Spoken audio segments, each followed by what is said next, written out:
un modèle de renégociation réussi boobu le projet démb la ko président Bassirou Diomaye Faye daal di renégocier waat daanaka leen ci am ak lan ci daan am wuute na lool moo xam ñeen ca dugalaat lu ci mel ni SONES lu ci mel ni aussi li nga xam ne nag moo di Senelec avantage yi nga xam ne nag moo di contrat boobu nekk lu yaatu yow nan nga jàngatee Aqua Power ak Sénégal nu renégocier waat li nga xam ne nag moo di boobu le contrat bi fi Macky Sall tegoon ba bu ma juumulee ñaari fan wala ñetti fan desoon nu àgg ci li nga xam ne nag mooy élection présidentielle yi naam ñu si bëri noonu njortu ni boo moytuwul bu nu renégocier contrat boo moytuwul état bu Sénégal mën na ci am problème ñetti fan après élection après élection présidentielle exactement lañu conclure woon lañ signé woon lañ ko signé waaw ñetti fan après élection yi. après élection yi maanaam président bu ñu fal ba folli ko ba noppi. président bi ñu folli moom moo signé contrat bi. donc yooyu bokk si nga xam ne.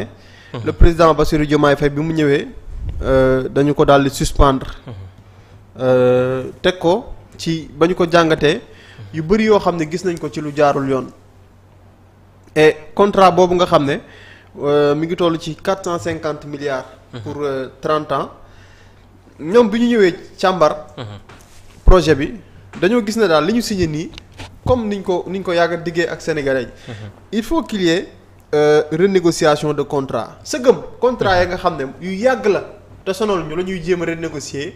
waxuma la ak nag nga bàyyi ba 27 mars 2024 bii nga bëgg a signé ay contrat yu bon bàyyi kook sénégalais yi. waxuma loolu de Vito. dama expliquer lii. xam nga lii daf ma rëccoon. biche mu def large bi moo la tooñ de. da nga doon fecc wala nu mu demee nii. kii waxuma la.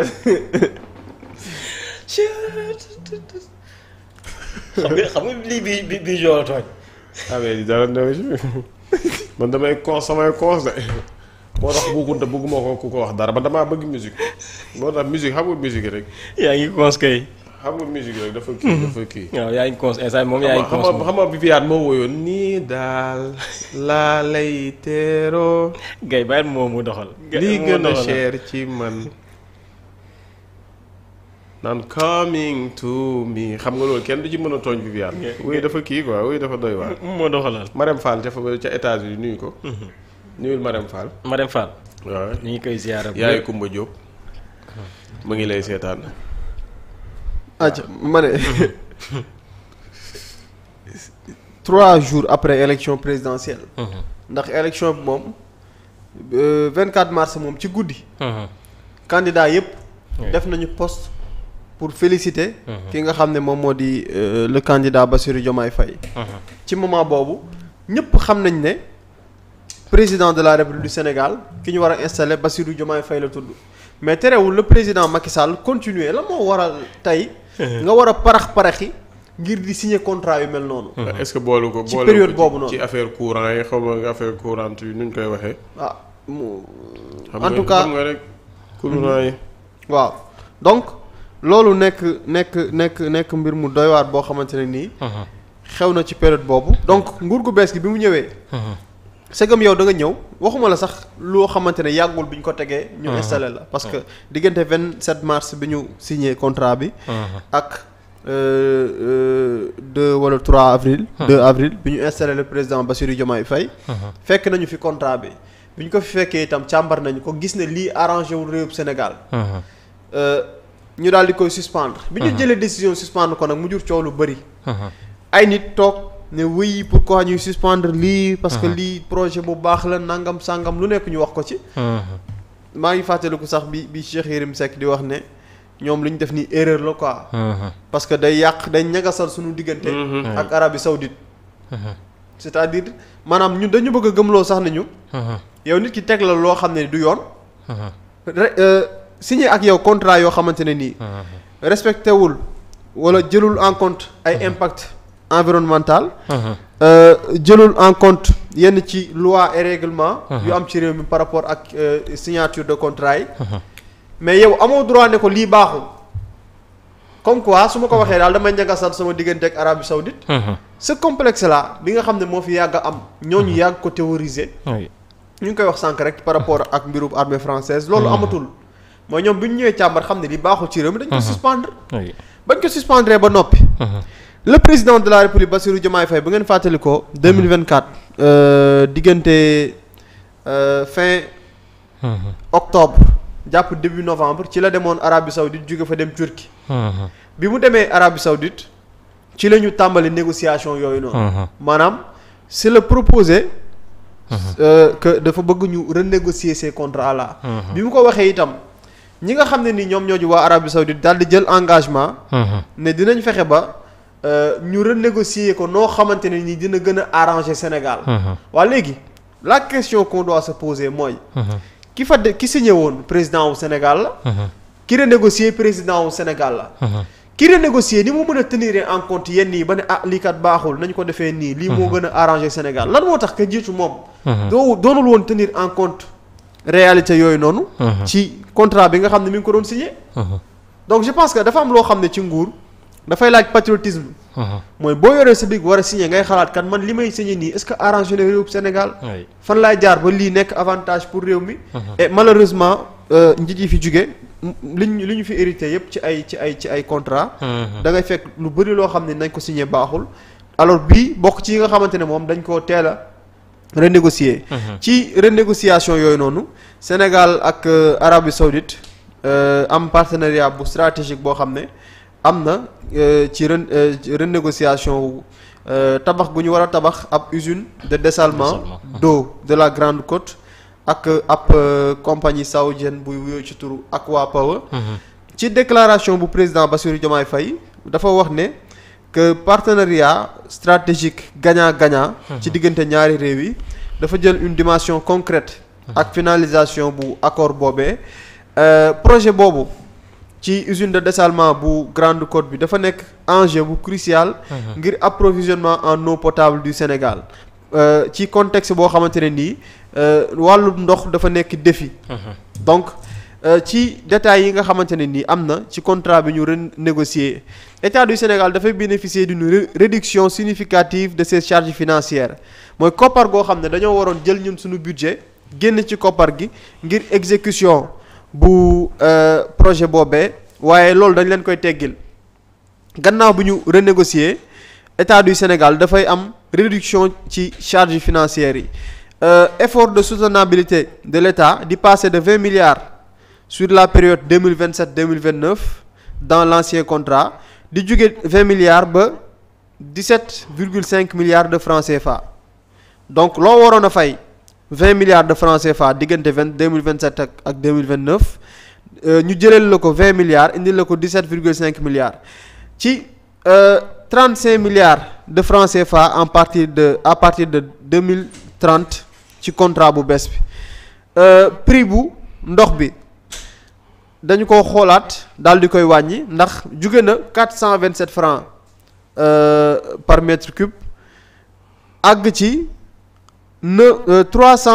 389,8 francs CFA par mètre cube ci contrat bu bees bi contrat bu njëkk bi loolu jëlee 427 francs CFA indi ko 389 francs CFA ci contrat bu bees bi grâce aux négociations yi nga xamante ne am na ngir gën a xoolaat li nga xam ne moom mooy contrat bu bees bi itam di prévoir une capacité de production solaire ndax énergie bi nga xam ne moo war a jëm ci boobule production dafa nekk énergie boo xamante ne solaire lay doon mu war a toll ci 300 mégawatts yoo xamante ne nii moom la ñuy produire contre 150 mégawatts yoo xamante ne nii moom la ñu prévoir initialement léegi loolu li muy permettre mooy 150 mégawatts yi ci tegu dafay mën a nekk énergie boo xam ne dafay mën a dem ci Sénélec donc looloo waral ñu dugal ci SONES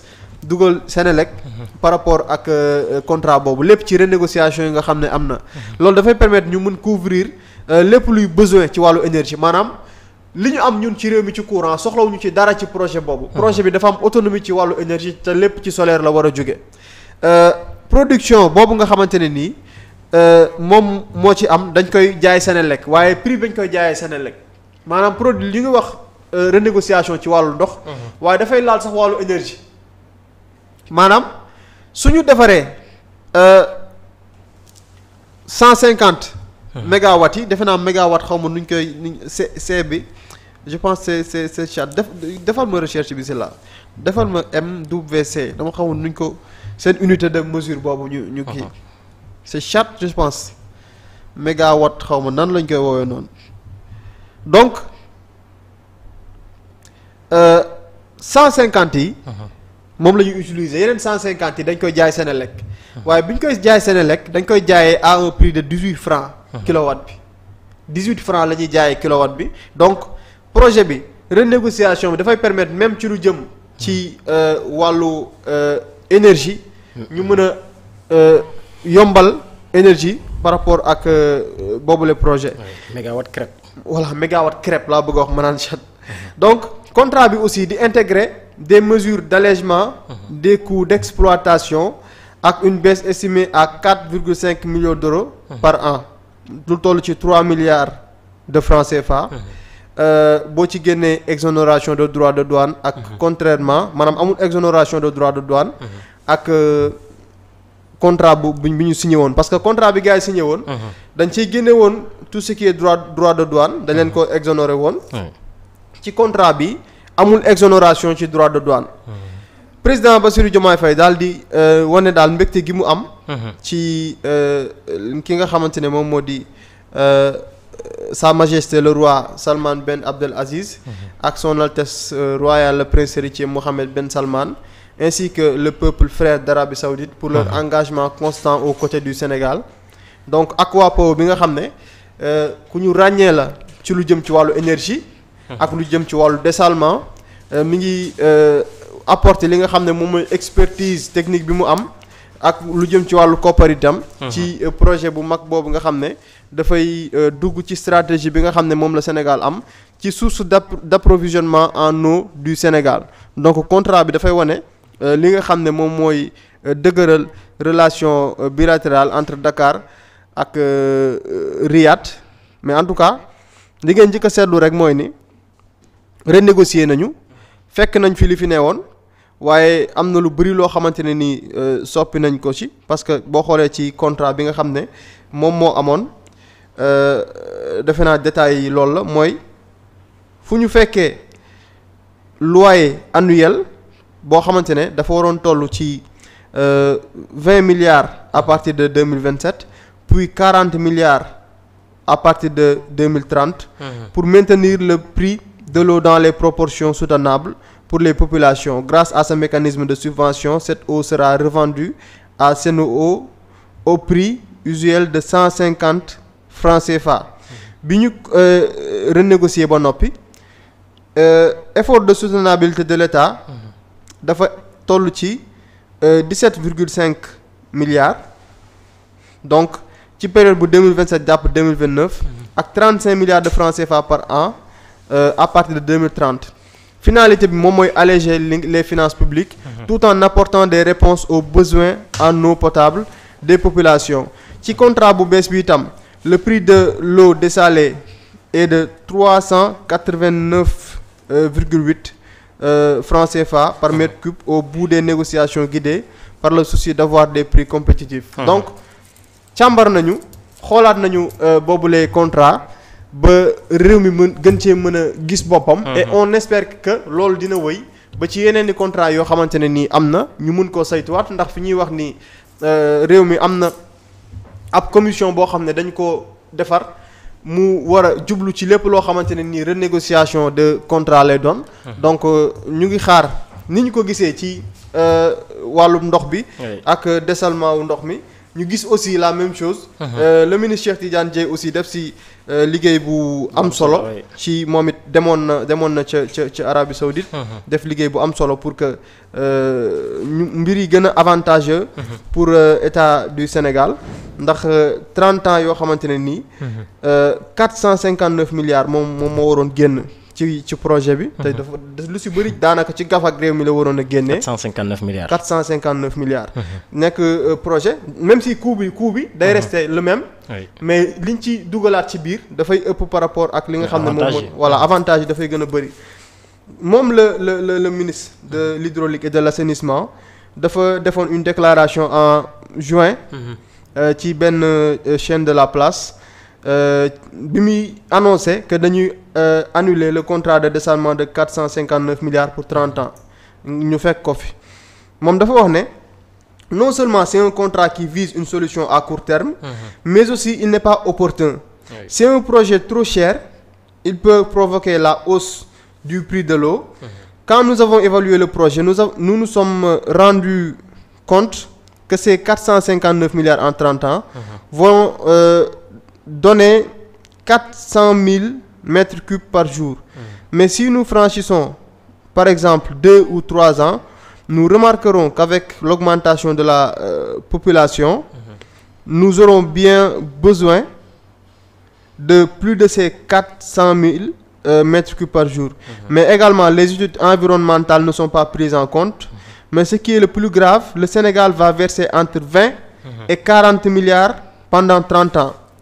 moom la Cheikh Tidiane Dièye waxoon par rapport ak bi ñuy suspendre le contrat le président Bassirou Diomaye Faye itam ci diggante bi dem waxtaan wu ñu entamé ci loolu ba mu aboutir ci résultat yi mu nekk une bonne chose par rapport ak wàllu ndox bi nañu espérer itam que fii ci kanam tuuti daal ndox dina saawaan baawaan fépp ci biir réew mi et puis ci coût boo xamante ne moom daanaka sax dafay jege gratuité daal absolument waaw loolu moom lu am solo la comme ça ki daal woon sangu waaw moom nee na bu demee du sangu di naan waaw ndax foofu bu amee ndox xëy na dina sangu ñëpp di naan Gaye yow it lan ma doon sa jàngat ci contrat bi nga xam ni nguur gi yàgg na ko wax bi ñu nekkee woon ci kujje gi bu ñu ñëwee dinañu renégocier bépp contrat boo xam ne Sénégal du ci gis boppam nu dooree ko ci contrat bi nga xam ni moom mooy mbirub ndox mi ak usine dessalement bu nekk fii ci Wakam. liggéey ba tàmbali noonu daa arrêté woon. waaw xam nga usine ba. xam naa usine bi waaw. usine ba moo nekk fële. entraînement mel. waaw foofoo civilisé. loolu daal mooy wax ji. la nu diggee woon ñoom nanu fexe ne ci. wax ji dina bëri. wallaahi. wax ji dina nàngam dina am solo. xeex bi dina bëri jàmmaarloo gi dina bëri mais. dina bëri moom. ca njeextalu bés ba. lanu leen di juger ñoom. mooy par rapport ak ñoom seen bilan. absolument. waa li ngeen par rapport ak ñoom seen programme. seen programme la ñu ci def mooy doon bilan bi. donc wax ji yëpp du doon bilan. mais les gens font tout. ba nit ñi bañ a nekk ci wax ju am solo ji. nekk ci waxu mbóosóor yi ni ma koy waxee waxu futilité gi. waaye heureusement ba ñoom ils ont compris. lan la ñu comprendre moom mooy. askan boo koy liggéeyal da ngay xool la mu gën a yitteel. wala la ko gën a yitteel nga ne ci. nga nekk ci way ne ci bokk nañ mooy yàq ga nga xamante ne nit ñi yàqoon nanu ko. boo ñëwee gém koo joyanti. liggéey bi nag du yomb. ndax xam nga la moo tax du yomb. waa alaaji. kër goo dem. fekk terrain nu. kenn tabaxul kenn deful dara. ñu tegal la ciment béton lépp tegal la fer. siwlissé nga tàmbalee tabax. ak ki nga xamante ne dafa ñëw fekk. ñu tabax ba deuxième. te la ñu tabax dara baaxu ci. moo war a daaneel tabax. yow mi nga xamante ne terrain nuy nga fekk di tabax ak ka nga xamante ne dafa fekk deuxième tabax nanu. mu dara baaxu ci architecte ba def lu ko neex mu war a joyanti wala mu war a daaneel yéen ñaar kuy njëkk a pare. yow mi nga fekk terrain nu ndax da ngay ñëw rek commencer fondement. kee day ñëw jéem a joyanti bu munul joyanti mu daaneel bâtiment ba. ñii nag dañoo fekk bâtiment boo xamante ne caxatee nanu ko. munuñu nërmeel bâtiment bi munuñ koo daaneel. léegi dañuy obligé rakkiste fii. plâtre fii taxaw fii teg poto fii defar ba bâtiment ba ne ñoŋ dëgër. ñu soog a yéegal troisième. ci loolu la ñu ne. parce que ñëw nañu fekk ñoo xamante ne caxatee nanu. ba caxatee fu mu mënti yem. ñoom ñu war a defar googu nag dina jël temps. mais ñoom ñooy comme ni ko Ousmane Sonko di defee à chaque fois. jàkkaarloog sénégalais yi wax leen ne du yomb te sénégalais yi it nangu ne du yomb. wallaahi ñii gëmloo ñii ne ñii mën na noo defar réew mi. léegi nii alaaji ñu ngi leen di gëmloo lu mënta ne. te ñoom ñi koy wax gëm nañu ne xam nañu ne mënut a ne. Ablaye Wade ba mu fi nekkee ba jeexal jot lan la wax bàyyi leen ma yeggali projet yi ma tàmbali. te pourtant def na 2 ans. mandat ba 7 ans premier mandat ba 7 ans. premier mandat ba 5 ans defe naa deuxième ba 7 ans. Macky Sall li ñëw premier mandat bi 7 ans deuxième ba 5 ans. ñii ñëw premier mandat 5 ans deuxième mandat 5 ans. ñee amoon nañu 2 ans de plus. yéen amu leen chance su am 2 ans de plus. te li ngeen diggee war ngeen koo def. kon communication moo koy matal. kon alaaji ñu kii nii rek. ñaan. yàlla mottali. te ñu leen di féliciter. nañu renégocier lépp lu jar a renégocier nañu ko renégocier waat. très bien communication moo leen di jàppale. loolu rek kay seen problème nag communication. moo leen di jàppale mais alaaj sa deex toog. oui. barki démb dégg naa ko mu wax. xam naa ne sax coow la jeex na waaye ma kii ci rek mbartalu ci tuuti rek. moom problème tàng la am. kan problème tàng sedd na guy. guy kay. sa deex yàlla na gudd fan. allahumma amiin. jot sa wax sax. comme coow la jeex na kay. jeexagul mën nga si joxe sa point de vue.